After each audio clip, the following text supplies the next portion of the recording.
Good morning, U.S. history students. Um, we are going to talk about domestic reforms today. Oh, we finished that section yesterday. We're going to remember yesterday we finished off with the 22nd Amendment. Let's turn this into a PowerPoint. There we go. We talked about the 22nd Amendment. It's what passed to limit the president to 2 terms. And we talked about the fact that he can serve half of a term of the previous president if he assumes office on the death of a president, but he can only run for president 2 times. So let's move on from there. Okay, so we're going to talk about Truman, Eisenhower, and Kennedy. I do not think I will get through all 3 today. I'm hoping to get through maybe the election of Eisenhower and a little bit further, but definitely won't get to Kennedy today. Okay, so let's talk about their domestic reforms, meaning reforms at home, because all 3 of these presidents dealt with the Cold War, of course, as their foreign policy, but they also had to deal with what do we need here at home. Remember, we've just come out of the Great Depression.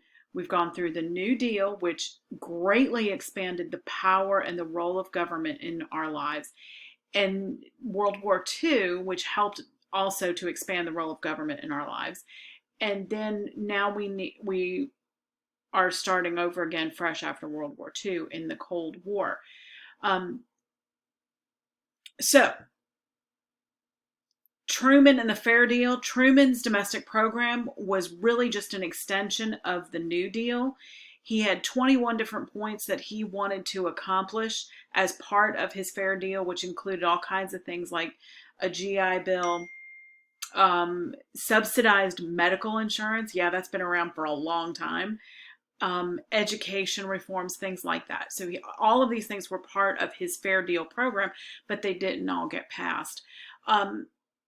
He really had a commitment. He sought for the government to make a commitment to full employment. But conservative opposition to that killed that plan, and that just didn't happen. One of the things he really took to heart was the Atomic Energy Commission. He created, he got passed through Congress and he signed it into law, the Atomic Energy Commission, which basically made, it gave civilians control of atomic energy. It made a committee, the Atomic Energy Committee, where they would oversee all of our plans for atomic energy instead of the military doing it. Probably a very good idea. But his approval ratings really sank in the middle of his term. And well, why? Well, first of all, because there were rumors of communists in government. We're going to talk about that later. Secondly, he lost the support of even Democrats. So when he did that, it's probably not really his own fault. It's just that he has his own agenda versus Congress. Republicans were able, though, to seize on that and capture both houses of Congress in the 1948 elections. This is really the first time that the Republicans have been back in power for quite a while. And right away, the Republicans get busy in Congress when they are returned to power. Of course, that was a midterm election. There was not a presidential election in 1948. It was just the 2 houses of Congress. So they passed the Taft-Hartley Act, and this is going to be an employment type act. Okay, it's going to deal with unions. And unions are typically very much supported by the Democratic Party and very much opposed by the Republican Party. Okay. So they did have to pass this. Truman vetoed this act because the Taft-Hartley Act is hard on unions. Okay. The unions did not want to see this come about. So Truman had to veto it, but they passed it anyway over his veto, which means the Republicans had a super majority in Congress that were able to pass it. And we'll talk more about that next year when we take government.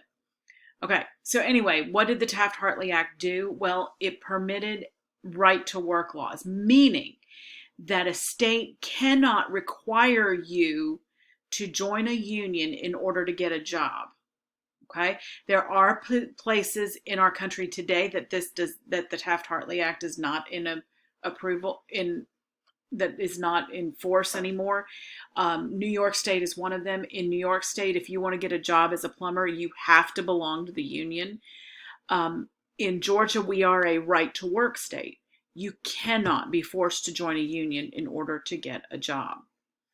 It also called for a cooling off period for some types of strikes, especially when that strike has to do with an essential line of business. For example, the grocery stores. Grocery stores do have a union. If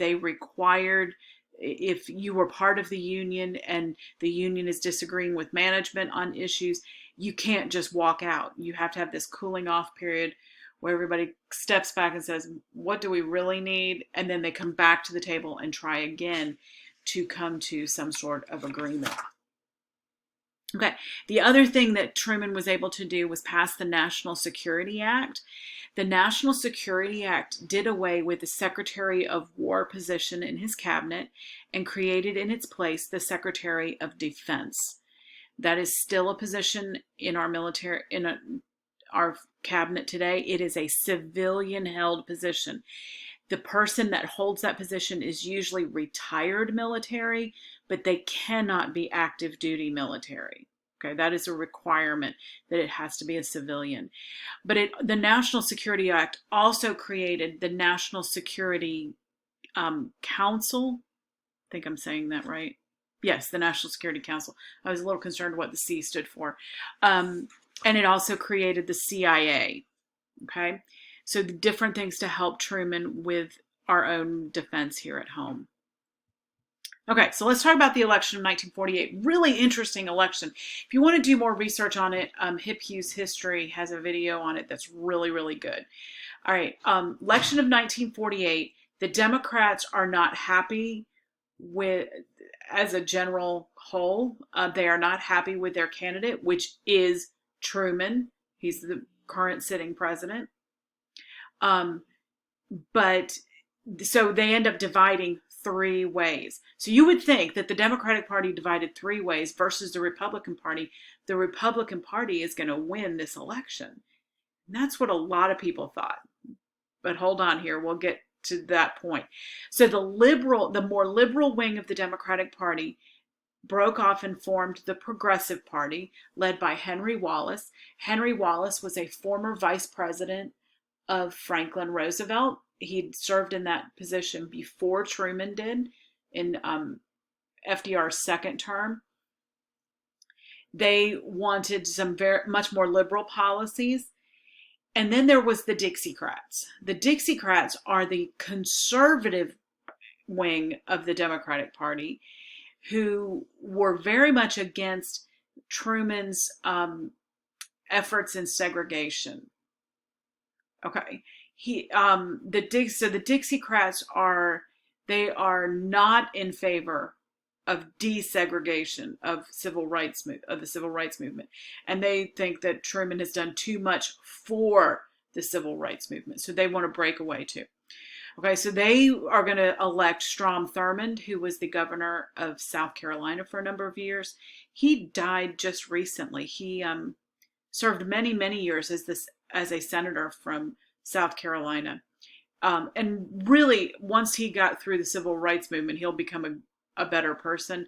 But during the civil rights movement, he was not. Republicans nominate a man named Thomas Dewey. Thomas Dewey was a man of very little personality and not that interesting. He, when he got in front of a crowd, he appeared to be almost stiff and stale, and people didn't like him that much, but he thought he had this election won easily because the Democratic Party was divided three ways. Anyway, the Do Nothing Congress, the last point up here, this is what Truman called the Republican Congress that he was forced to deal with. But part of that is his own fault. He was asking them to do things that they were not going to do because they were opposed to them philosophically. It wasn't that they did nothing, it's just they didn't do what he wanted. So he called them the Do Nothing Congress. So when everybody went to bed on election night, we all believed, not we because I wasn't alive, sorry, they all believed that Dewey was going to win. And here is the headline of the newspaper the next day: Dewey defeats Truman. But that was not the case. Truman actually won this election, and he won it very handedly. He won it with 303 electoral votes, as opposed to Thomas Dewey, who had the next most. He had 189. Strom Thurmond had 39, and Henry Wallace carried nothing. So Truman ended up winning, and the next day gleefully held up this paper saying that Dewey defeats Truman, when indeed Dewey did not defeat Truman. Okay. Another thing we need to talk about is anti-communism in America. We after World War I, we'd had a little bit of a Red Scare where people were accusing each other of being communist. We're going to have another one here after World War II. This is blaming communist supporters in their own government for Soviet advances. We see things going on at the Soviet level that we think they couldn't have they found that out from us. They couldn't have come up with that on their own. So there's a couple of different cases you need to know about. The first one is Alger Hiss. Alger Hiss was a former State Department official. He worked in the U.S. Department of State. And he was accused of passing secrets to the Soviets by Whittaker Chambers, like 10 years earlier. So Whittaker Chambers waits 10 years to come forward and say, look, I was a Soviet spy, but now I want to tell you about a Soviet spy who works at the State Department. His name is Alger Hiss. Well, he waited too long to come forward with that information. So Congressman Richard Nixon, who will go on to be elected vice president, and then president, he's not elected president. Yes, he is. He's elected president. He will lead the charge against Alger Hiss, and Alger Hiss will eventually be convicted of perjury because the charges of selling secrets to the Soviets are too old. But he did lie under oath still. Okay, then there was the case of Julius and Ethel Rosenberg. Now, these are honest-to-goodness communists. They were eventually executed for treason. He was a Jewish-born American. She was a communist. They passed atomic secrets to the Soviets during the war. They, as I said, are convicted and executed for treason. Again, with the Truman vetoed the McCarran Internal Security Act, but it passed anyway. This is a law that Congress passed to require communist organizations to register with the State Department. This was an effort to curb communism. Joseph McCarthy, I have a minute and a half, and it's kind of hard to talk about him in a minute and a half. He made numerous claims about communists in government and said he had a list of 200 members of the State Department that were communist. But his methods became increasingly irresponsible as he went on in his attempt to find them. He was a senator, by the way. And he was eventually censured by his Senate colleagues. And that is where we will end today. Hope you have a great day and enjoy the pretty weather outside. Oh, I can't find my off switch. Here we go.